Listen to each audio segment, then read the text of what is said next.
At a late-night, hastily convened press conference in Tripoli, the African Union offered to send monitors into Libya to help implement a ceasefire plan that, in principle, Colonel Gaddafi has accepted. It can be a hybrid operation like the one, similar to the one that we have in Darfur, the first ever in the history of peacekeeping. It's AU-UN. In this case, it can be 100% AU. We would be ready to shoulder such responsibility if it is the wish of the parties.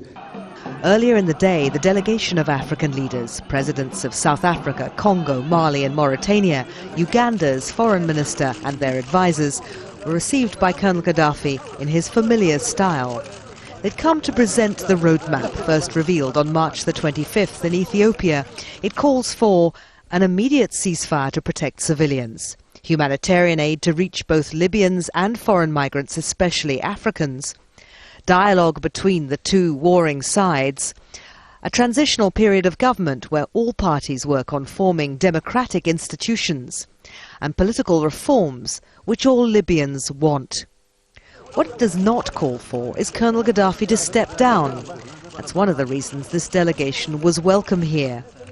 Muammar Gaddafi has been very generous to many African governments, and Libya has invested heavily in African business. A sudden collapse of his 4-decade-long rule, and the shockwaves would be felt across the continent. But even though Colonel Gaddafi has accepted the roadmap, there's no guarantees he'll take the steps necessary to implement it.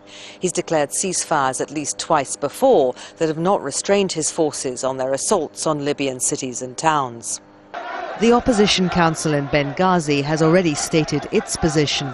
No negotiations until Colonel Gaddafi and his family relinquish power.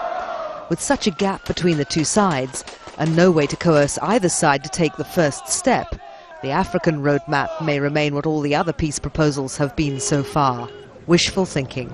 Anita McNaught, Al Jazeera, Tripoli.